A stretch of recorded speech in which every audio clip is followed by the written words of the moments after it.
Selamat pagi Bapak Ibu dan Saudaraku yang dikasihi di dalam Tuhan Yesus. Kita berjumpa lagi dalam renungan pagi di hari Selasa ini. Kita yakini bahwa ini semua adalah karena berkat dan juga pertolongan Tuhan. Kita akan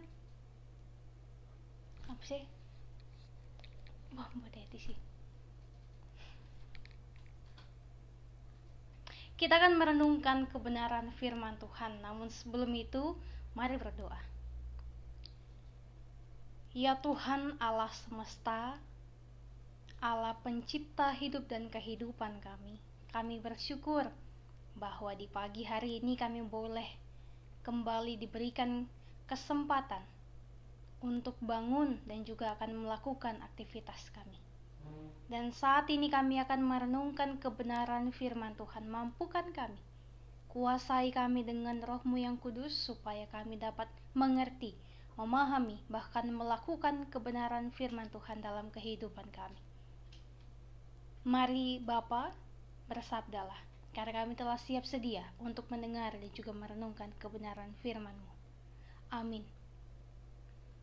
Bacaan firman Tuhan di pagi hari ini dari kitab Kejadian pasal 37 ayatnya yang ke-23 sampai dengan ayatnya yang ke-30. Firman Tuhan: Baru saja Yusuf sampai kepada saudara-saudaranya, mereka pun menanggalkan jubah Yusuf, jubah maha indah yang dipakainya itu, dan mereka membawa dia dan melemparkan dia ke dalam sumur. Sumur itu kosong, tidak berair. Kemudian duduklah mereka untuk makan. Ketika mereka mengangkat muka, kelihatanlah kepada mereka suatu kafilah orang Ismail datang dari Gilead dengan untanya yang membawa damar, balsam dan damar ladan, dalam perjalanannya mengangkut barang-barang itu ke Mesir. Lalu kata Yehuda kepada saudara-saudaranya itu, apakah untungnya kalau kita membunuh adik kita itu dan menyembunyikan darahnya? Marilah kita jual dia kepada orang Ismail ini, tetapi janganlah kita apa-apakan dia, karena ia saudara kita, darah daging kita. Dan saudara-saudaranya mendengarkan perkataan saudaranya itu. Ketika ada saudagar Midian lewat, Yusuf diangkat ke atas dari dalam sumur itu, kemudian dijual kepada orang Ismail itu dengan harga 20 shikal perak. Lalu Yusuf dibawa mereka ke Mesir. Ketika Ruben kembali ke sumur itu, ternyata Yusuf tidak ada lagi di dalamnya. Lalu dikoyakkannya bajunya, dan kembalilah ia kepada saudara-saudaranya. Katanya, anak itu tidak ada lagi. Kemanakah aku ini? Demikian firman Tuhan yang telah kita baca bersama-sama dari kediaman kita masing-masing. Terpujilah Kristus, haleluya. Salam sejahtera Bapak Ibu dan Saudaraku yang dikasihi dalam Tuhan Yesus. Kita akan merenungkan kebenaran firman Tuhan dalam satu tema, yaitu jalan hidup seorang pemimpin. Berbicara tentang jalan hidup, pasti kita membicarakan mengenai setiap proses yang kita lewati. Setiap hari, setiap detik, setiap menit, itu adalah jalan kehidupan yang kita lewati setiap harinya. Dan jalan kehidupan itu tentu tidak hanya selalu senang, tetapi juga ada kalanya terdapat tantangan, terdapat rintangan. Sebab kalau misalnya hanya mulus-mulus saja, biasanya kata orang, kalau jalanannya lurus-lurus saja itu malah semakin berbahaya, malah semakin banyak menimbulkan kecelakaan. Kenapa? Karena semuanya terlena untuk mengendarai kendaraannya dengan kecepatan yang tinggi, karena tidak ada rintangan yang di depannya, sehingga menganggap bahwa jalanannya mulus, jadi saya bisa mengebut sedikit. Nah, begitupun ketika kita memiliki suatu pandangan bahwa dalam kehidupan ini harusnya selalu bahagia. Kalau kehidupan kita selalu bahagia, kita tidak melewati tantangan dan juga melewati masalah hidup. Apa yang akan kita lakukan ke depannya ketika kita diperhadapkan pada satu masalah? Mungkin ada yang bersifat memikirkan segala sesuatunya dari sisi yang positif, tetapi ada juga yang memikirkan segala sesuatunya dari hal yang negatif. Ketika mengalami tantangan kehidupan, ia menganggap bahwa semuanya tidak menyayangi dia, bahkan menganggap bahwa Tuhan pun tidak menyayangi dia, dan mempersalahkan semua orang atas apa yang menimpa dia karena dia tidak mampu untuk melewatinya.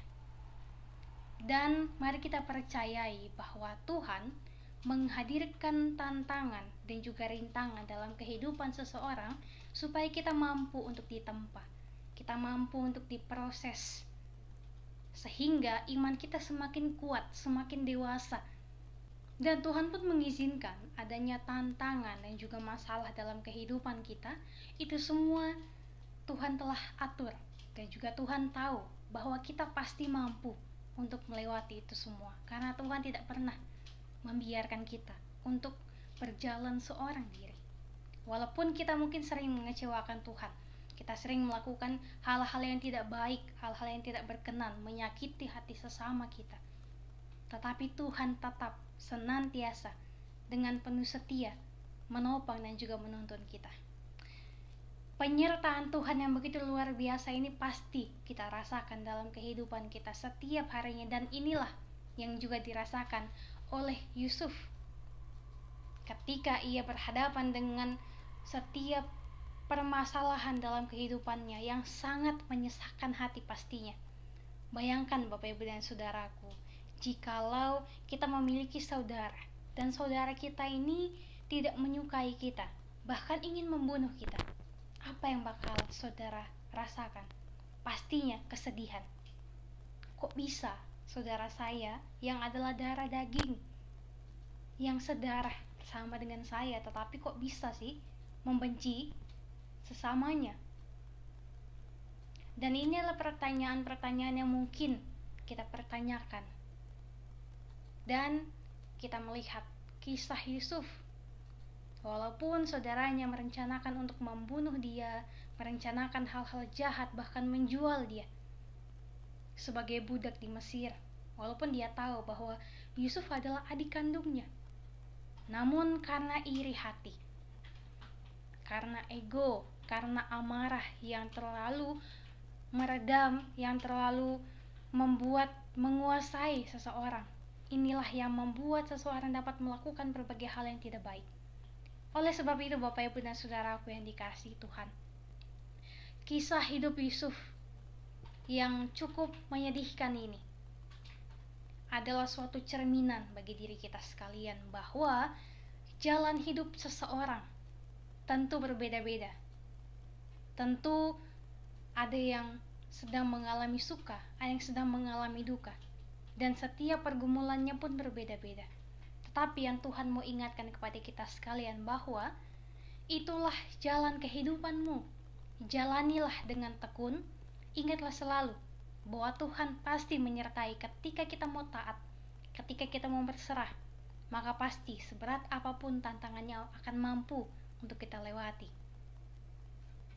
Dan melalui kisah Yusuf ini pun kita diingatkan bahwa ternyata untuk menjadi pemimpin dibutuhkan usaha yang sangat besar. Kisah hidup Yusuf sebelum menjadi pemimpin sangatlah luar biasa. Ia harus berpisah dari keluarganya sedari kecil, berpisah dari Yakub ayahnya yang sangat menyayangi dia. Namun inilah kehendak yang telah ditentukan Tuhan, dan kita juga dapat diperlihatkan bahwa ternyata sebesar apapun kekuatan kita untuk mengalahkan kehendak Tuhan, maka tidak akan ada yang dapat menghalanginya, sebab kehendak Tuhan sudah nyata dan pasti. Dan mari kita percayai bahwa kehendak Tuhan pun akan ada kepada kita. Kebahagiaan, sukacita akan datang kepada kita di waktu yang tepat yang telah Tuhan sediakan bagi kita sekalian. Bapak Ibu dan Saudaraku yang dikasihi Tuhan, bagi setiap kita sekalian yang pernah mengalami kisah hidup yang tidak menyenangkan, dan pastinya kita semua pernah mengalaminya. Entah itu kita mengalami kisah-kisah yang tidak menyenangkan dalam keluarga kita, dalam pertemanan kita, dalam pekerjaan, dalam pendidikan kita. Dan saya yakin, saya pun juga pernah mengalami berbagai hal yang membuat saya merasa, oh, seperti inikah namanya kehidupan. Kita harus berjuang untuk dapat bertahan hidup. Sebesar apapun tantangannya, harus mampu untuk kita lewati dengan percaya bahwa Tuhan pasti akan menolong kita. Dan juga Bapak Ibu dan Saudaraku yang dikasihi Tuhan, tidak mudah untuk menjalani kehidupan tanpa dukungan dari orang-orang yang terkasih, dari orang-orang yang terdekat. Tidak mudah untuk hidup seorang diri, berjuang seorang diri.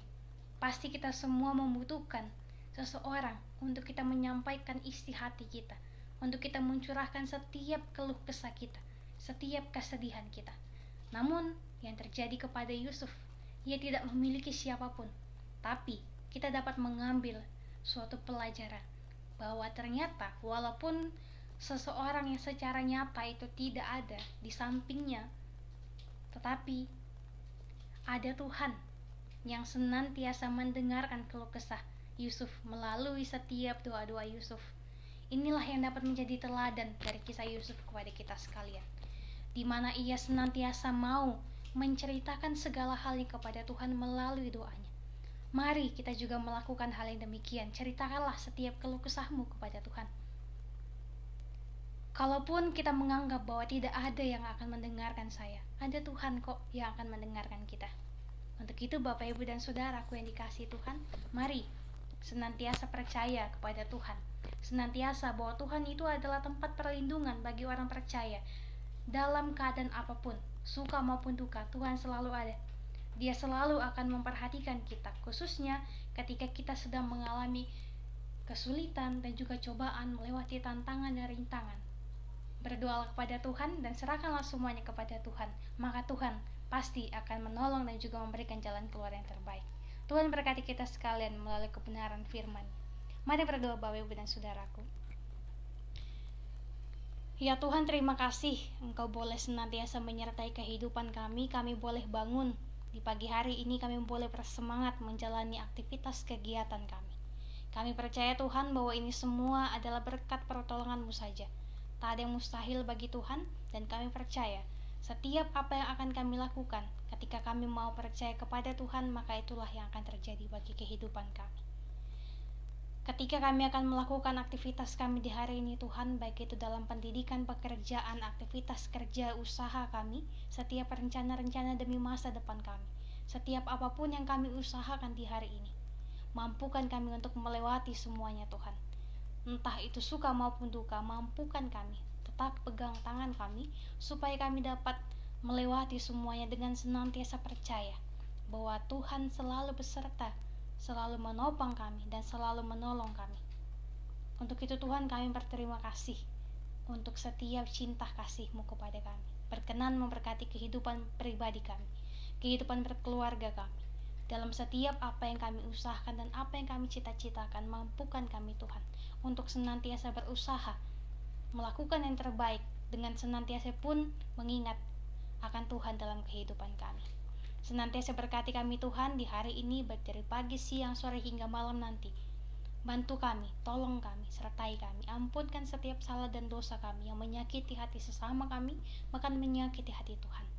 Ini kami, ini syukur kami, ini mohon hati kami. Layakkanlah kami untuk menaikkan doa kami ini hanya kepada Tuhan Yesus yang adalah Tuhan dan Juru Selamat kami yang hidup. Kami telah berdoa.